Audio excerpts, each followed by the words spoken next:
Hi, everyone, and welcome back to Make It Thrive, where we are diving under the bonnet of progressive organizations for season 11. Because let's face it, self management or new ways of working is still seen as something that is completely unrealistic, sometimes even utopian, and definitely labeled as radical, even though it's really about the foundations of trust, autonomy, and democratic decision making. It's not hard to get our head around, but it feels so unusual, which is why this season is really about getting under the bonnet of all of these organizations and companies who are working this way so that we can see the realistic side of how this works. Because too often it is kind of labeled as a bit of a fad or a trend when it's not. It's a real way of working. It's a way of living as well, not just a way of working. And I feel like it's time to really shine a light on how this works in practice in the real world, because we see so many great stories of bigger companies who have adopted this, the glamour and the poster children of self management. But really, we want to understand, okay, what goes on? How do things happen? And how does it feel as well?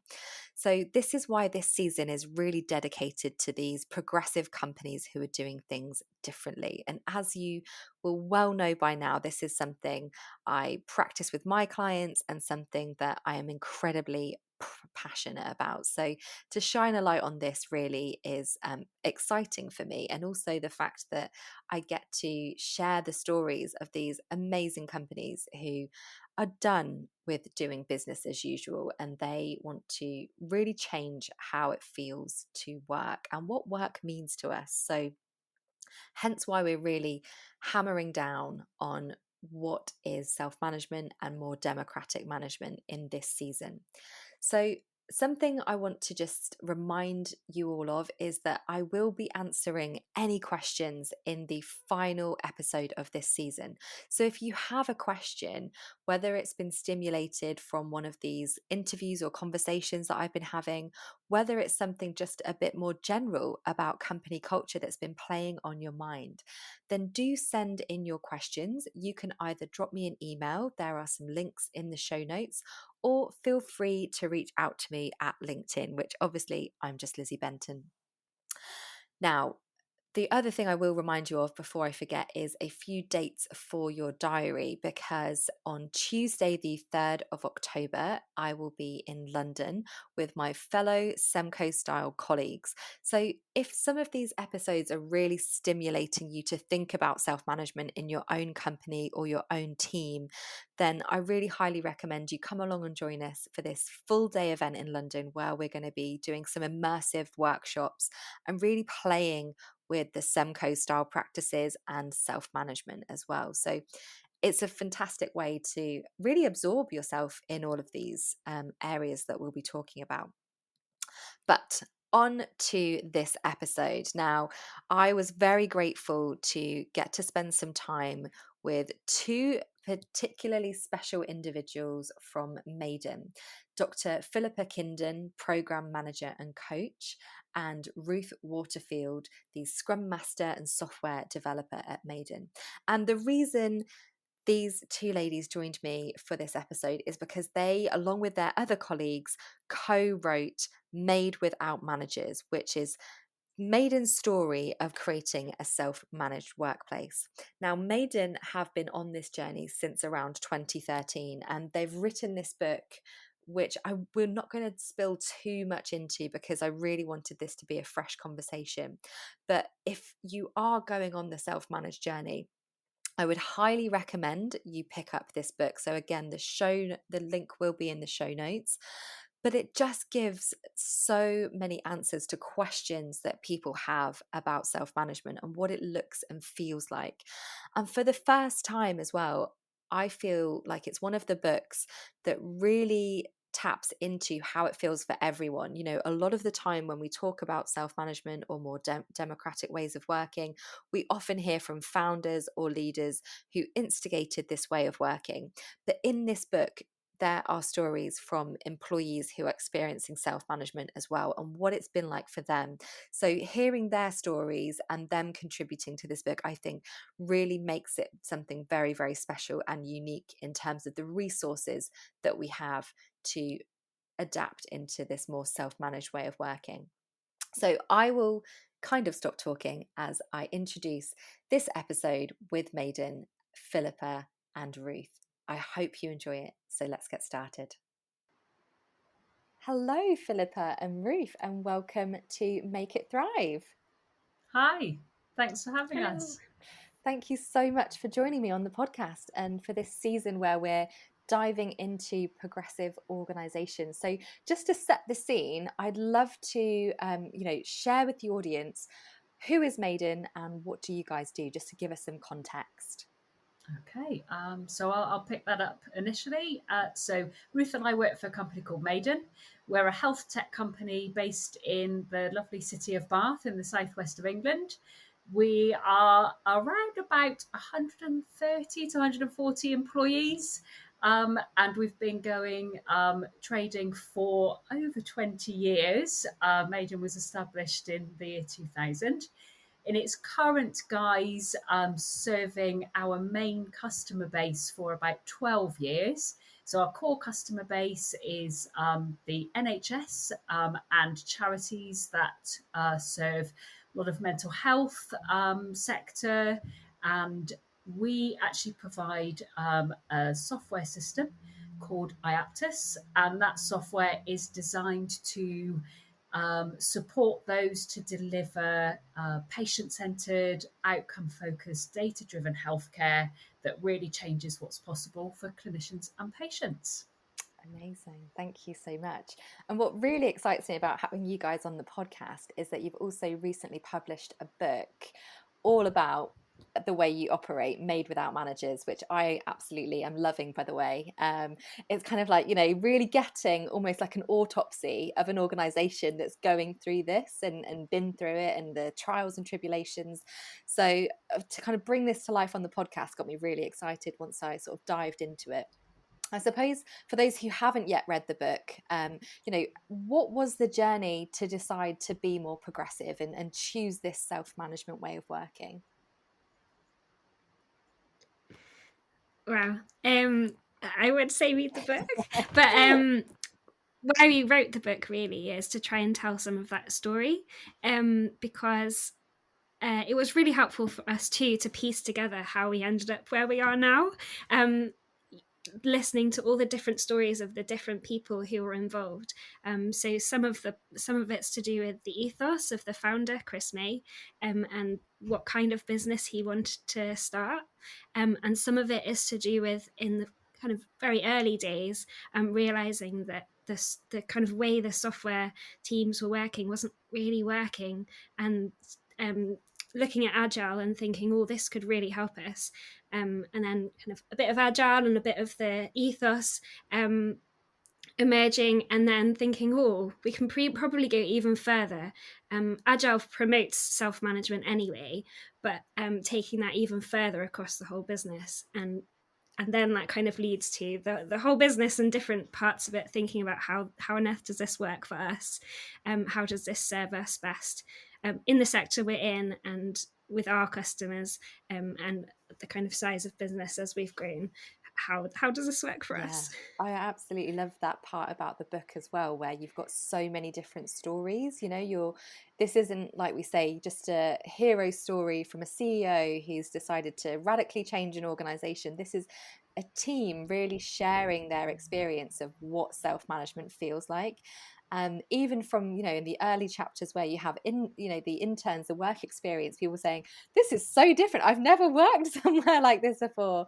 And I just felt like that was probably the most rich book I've certainly read on self-management because of the vast experience in it. I think it's very easy for us to look at some of the bigger organizations who are kind of the poster children for self-management, but there's so little of it where it really goes into the dynamics that you guys have gone into. In terms of, one question I often get asked as well is about why this isn't becoming more prevalent in the UK. We've certainly maybe seen an upturn of this, But what's your guys' experience when you're sharing this with, either clients or other people where you're like, oh, well, we work in this way? What's the general feedback when you share to them how you work? I think there's a real mixture, and it goes across the board from sort of, this is amazing, this is really exciting, tell us more, we want to go down this route, and please share your experience, we'd love to dig into it more, all the way to the other end of the continuum of, that's ridiculous, how can that possibly work? And somebody even said, what if you've got it wrong? And that really got me thinking, well, we've been working in this way for, intentionally for probably 7-8 years, but the roots of it were very much, as Ruth said, embedded in the ethos of the organization when it very first began. So it's great. Actually, we do love it when people do sort of give us some feedback and have the curiosity and the questions that they have. And that was how we ended up structuring the book around the frequently asked questions, because that is the kind of things that people want to know and understand about. Once you start working in this way intentionally, well, what happens if, and what does it mean, and isn't it complete chaos, and how do people make decisions? And I think the reason that we felt motivated to capture that in the book is because they were the questions that we had as well. And when we started, it didn't feel like there was many resources around to help in that sense, and certainly not telling it from the warts and all perspective that we've tried to do, and recognizing that multivocal approach that we've taken. Everybody experiences it in a slightly different way, so being able to give air to those multiple voices was really exciting. It didn't make writing a book very easy, but we felt it was the right thing to do. An amazing example of a true co-creation and self-management in action itself. Yeah. Amazing. So one question I did have for you both, because it's a point of sort of interest for me, because this kind of new way of working is different to people. We're very used to sort of that command and control environment in traditional workplaces, compliance, that kind of thing. It always fascinates me to hear people's what I call unlearnings, the things that kind of felt a little bit of like a personal challenge of, oh my gosh, this is really different for me and this is really new for me. So going through this journey, what are both of your kind of unlearnings? What's something that you really had to kind of evolve, like from a personal development kind of perspective? There's a couple of things I would point to, and they came quite early on in my time at Mayden, which is probably not surprising, because the further you get into it, perhaps the less unlearning there is to do. I joined the organisation at the end of 2016, and we had an all-staff day. So we all came together for a whole day. And it actually happened to be the day that we were working quite intensely on figuring out how we were going to work in this new way, and sort of developing some stories around that. And one of my colleagues, who's still at Mayden at the time, had prepared a talk as part of this staff day, and he spoke about a mistake that he had made that had caused a problem with the software. And he, it had all been resolved, by the time he was telling this story. But I could not believe that this was part of an all-staff day. Where it was completely open, completely transparent, and owning up to mistakes. And that was a real surprise or unlearning, in terms of, this is what a no blame culture feels like, that it is genuinely okay to bring forward a mistake and then give everybody the opportunity to learn from that. So that was definitely one for me. And then another one was, again, probably in my first week, and I was getting the talk about, or the walkthrough of our internal system that we manage our tasks on, and log our time. And my colleague was telling me, this is what this bit covers, this bit, and you get this information from here. And I was like, so I can see everything that everybody is doing? And she's like, yes. So I can see what people are working on and what they've done. And Yes. And I can see the invoicing. Yes. And that completely blew my mind about how transparent the information was. But I think that's needed, that radical transparency, to make, to really make the most of this way of working. And oddly, it feels a bit unsafe to begin with, because you do worry about, oh my gosh, what if I mess something up in the system? But yeah, you soon sort of learn that it is a very empowering kind of way to work with that level of transparency. I think I also had some similar experiences earlier along, to do with transparency, of being quite surprised by how much, especially financial data, was being shared. Of, hey, this is important and relevant to all of us. Here's our revenue for this year, and here's how it's looked the past few years, and here's how it relates to everyone.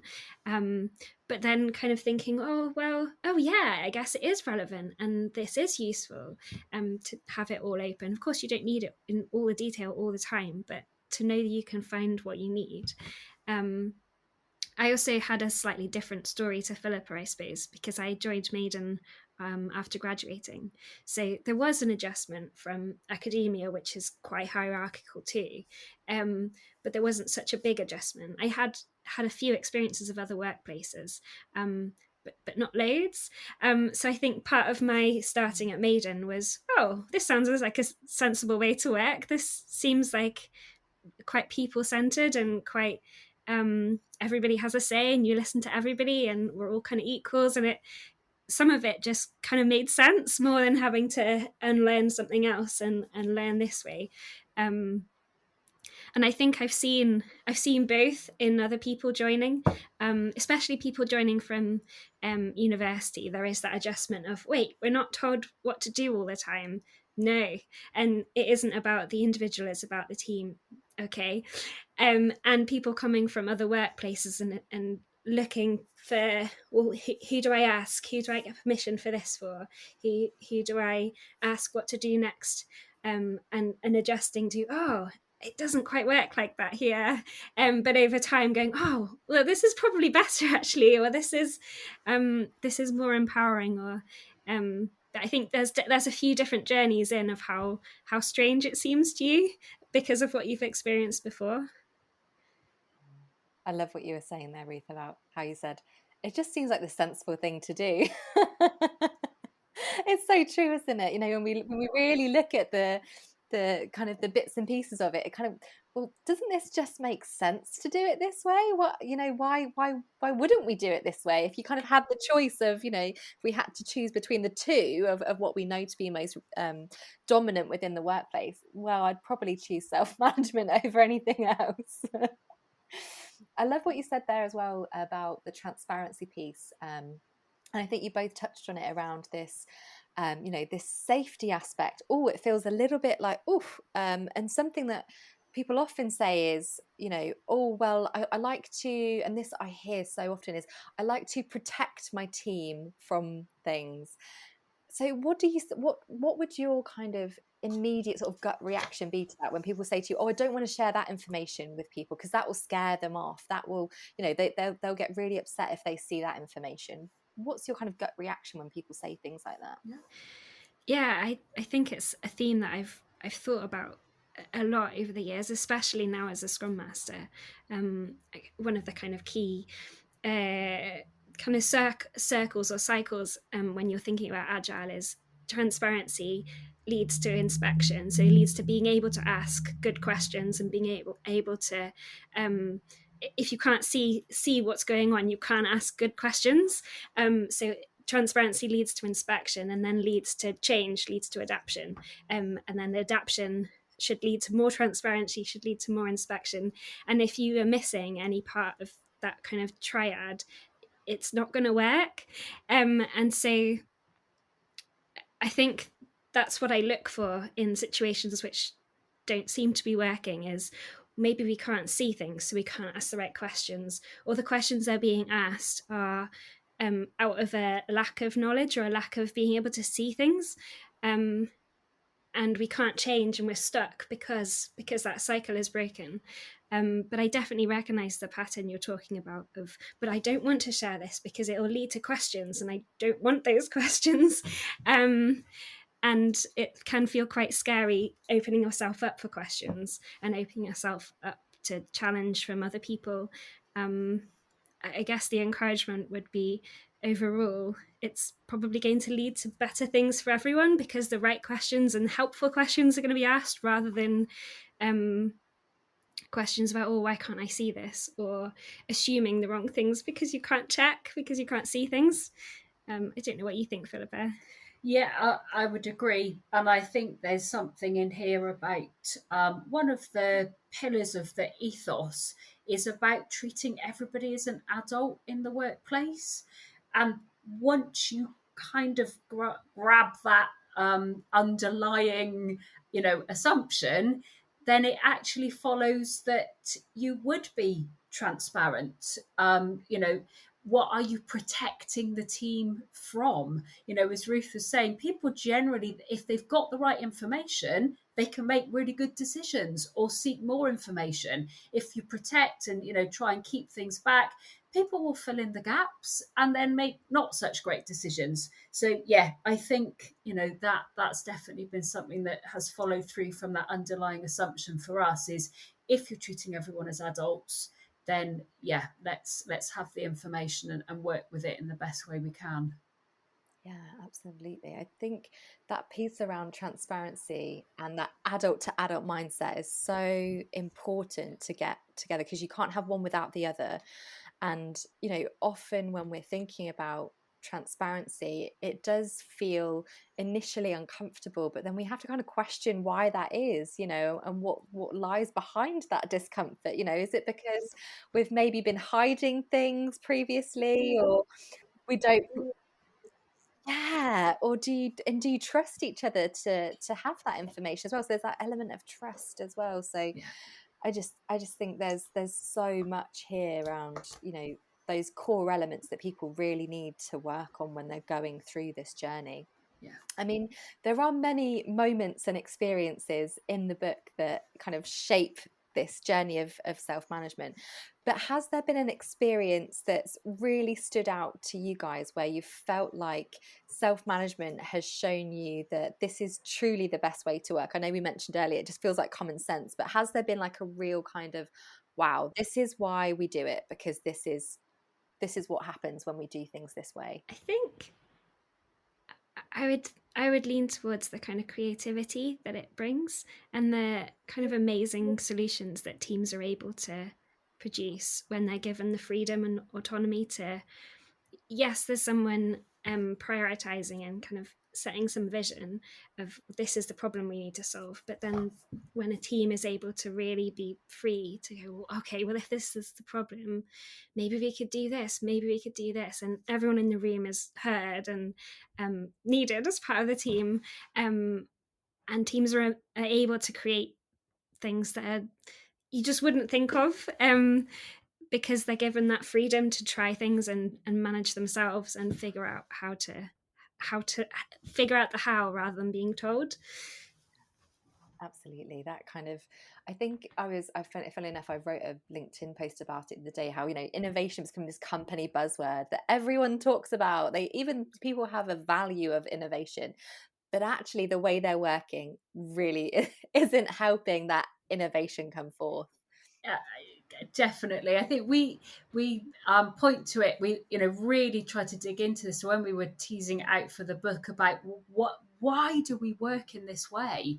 And for us, it came down to two core things. One of them being innovation, and as Ruth said, how that translates into creativity and autonomous teams, and then the customer service side of things. So, if your teams are empowered to solve problems quickly, you're going to be able to deliver that value to the customers in a much, much better way. And almost what falls out of that then is for for people within the organization, much more rewarding and fulfilling jobs, much more meaningful work, a great sense of ownership. We get a lot of choice about what we work on and what problems we do bring forward to solve. So I think you end up with that, great sense of engagement as a result of that. But yeah, the underlying kind of reasons behind it really point strongly towards innovation, and for us as well, customer service. Yeah, I feel that's something that a lot of companies are still getting quite wrong as well, in terms of, the whole point of operating better is also so that you can serve your customers and your clients better ultimately. And too often they're almost getting so wrapped up in their internal politics and following these strict ways of working that they completely forget about the customer and the client, and it almost becomes really easy to see businesses that are going down this slippery slope of poor customer service, because the culture itself, the way you're working, isn't operating to serve the end user at the end of the day. I just see it so often where it's almost like the customers become a second thought to them just having to work on internal politics. Yeah. Absolutely. I think in terms of customers, it is really powerful. Probably most obviously when something goes wrong, when there's an issue. We have a channel which goes off in Slack when something goes wrong, and you'll get people arriving in a hangout according to what kind of problem it is, but almost straight away you've got somebody from the systems team, you've got some developers, you've got the account manager who's had someone on the phone report something, you've got a product owner who's thinking about kind of risk, and you've got a scrum master to facilitate, and so straight away you've got hopefully the right people in the room to empathize with, okay, what's the problem, what might people be experiencing, how big of an issue is it for them, what ways can we solve this, and it's that group of people who've then got control of the situation, and they can decide what needs to be done together. Obviously, there might be people that they don't have in the room that they need to go and get, but mainly you've got all the skills you need, and you've got the checks. You still don't do things on your own. You kind of check it with a couple of other people before, especially if it's going to have an impact. But hopefully, you can respond a lot quicker because you've got people in the room, and there's not specific processes that have to be followed so much. I think that's how we respond to customers in a better way. I know what I was thinking about, and it is this idea of like this is the best way, and we want to kind of say, whilst we are hugely passionate about what we're doing and how, what we're achieving and how we're doing it, and we've already mentioned between us like how it feels like common sense, and it feels like this just is the way forward. But there's a couple of things that we would point to, and hopefully we've again teased them out in the book, is we're advocates for this general approach, an example, but you have to find your own way through this, and so much of it comes back to an organization really being able to not, like you say, get obsessed about its own processes and practices, but digging into your ethos, your values, and being awake to what you want to achieve and what the possibilities of how the different ways to work. So we just kind of want to say there is another way. You don't have to sort of, blinkeredly follow what's been done before. So if we can, give examples of alternatives, then we're hugely excited about that and really, really happy to talk about that. But also to say it's not without its challenges. Their problems still happen, things still go wrong, and so it's all there are challenges in it, huge rewards, but challenges as well. Yeah, I'm so grateful that you mentioned that, Philippa, because it's something that I often talk about with my peers about how we're so biased around self-management. And it's really easy, whenever we're in discussions or we're in a community space, we're kind of all poring over this because we've just seen the benefits of it. But we have to admit that we have a huge bias around self-management or progressive ways of working. And I feel like it's really important for you to mention that, you know, you have to connect with how you are going to work in the best way for your business and for your customers, because it is really easy. You know, one of the jokes that I made recently with a colleague of mine was, oh, you know, the rule about self-management is you don't talk about self-management.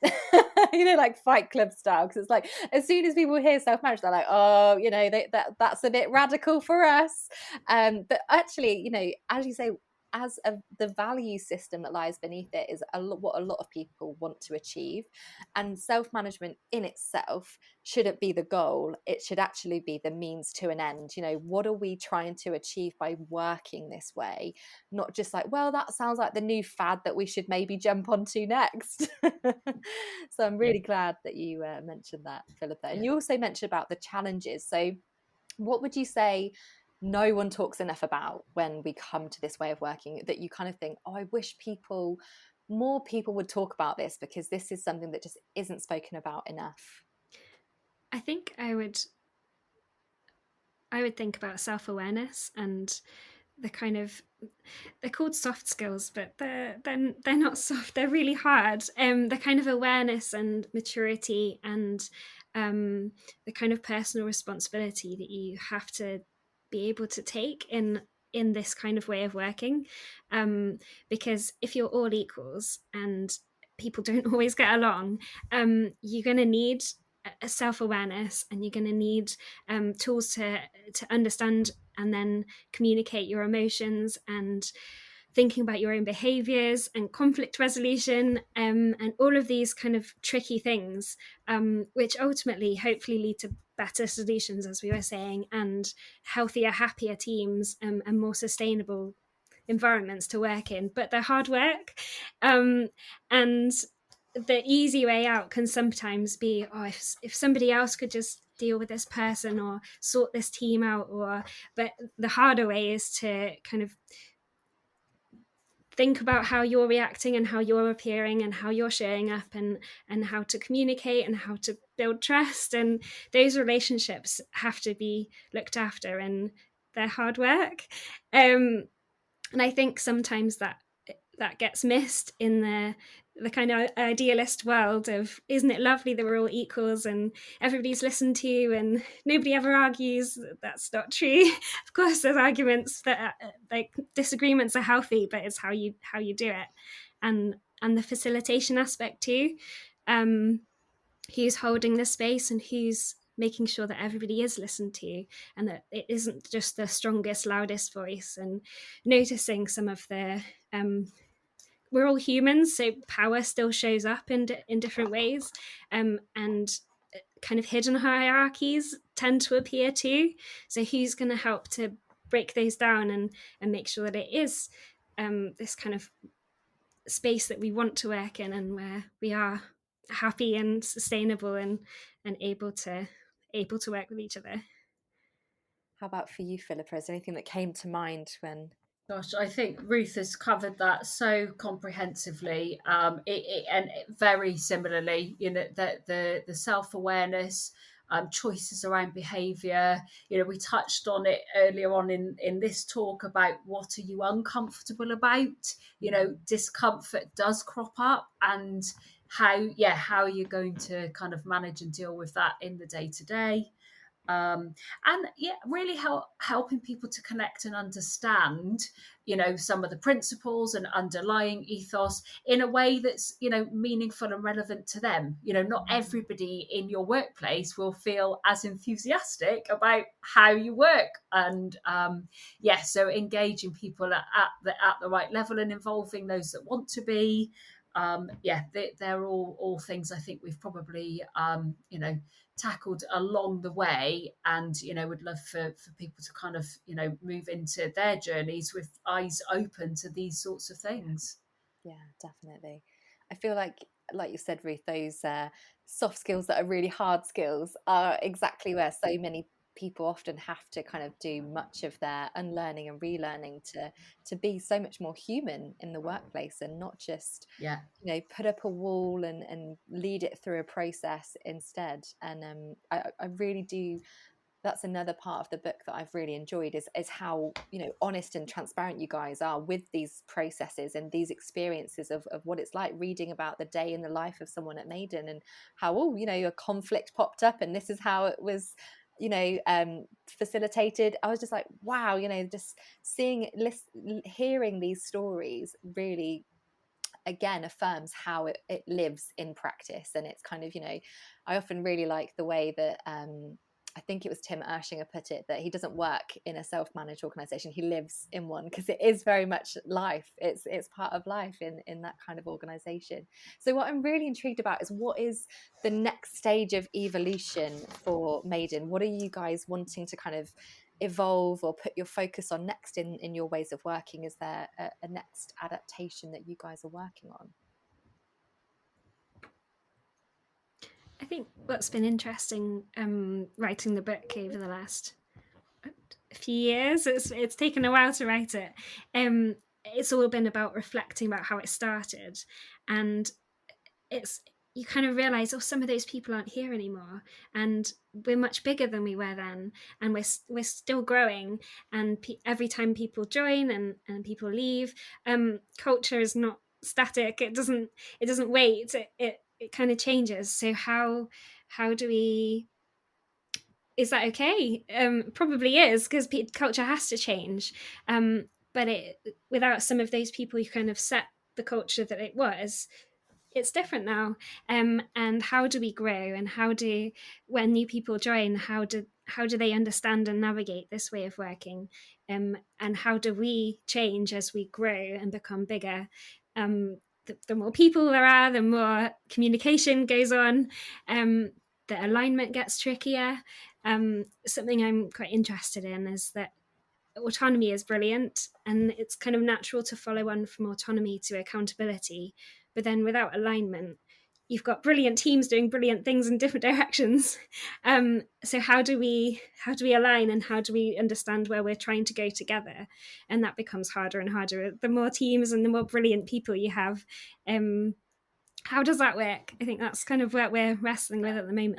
I agree completely. And yeah, to build on some of the points that Ruth has made around growth, I think, as well as the complexity internally, because you've got more teams, you've got more diversity, we are also facing more complexity externally, because as we're growing, we're looking to diversify, we're exploring new markets. Our growth is international, so we've started to have a customer base in different countries. So, you know, the way that we work is being tested.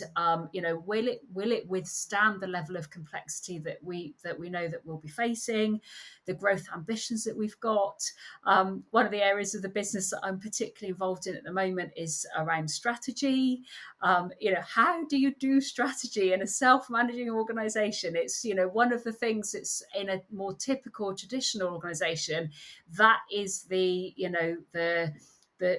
stronghold, if you like, of that senior management team.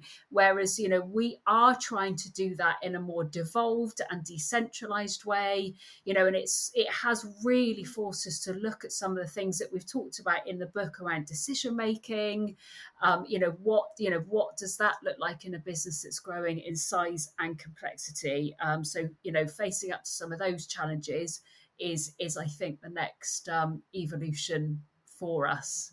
Yeah, amazing. Well, thank you both so much for sharing and your radical transparency, as we call it. I mean, the book, you know, Made Without Managers, is something that I'll make sure to include in the show notes. I think it's 100% a must read for anyone that's going on this journey, to really kind of, like you said, Philippa, have their eyes wide open as they begin. Is there any final thoughts that you'd like to share with our audience before we say our goodbyes?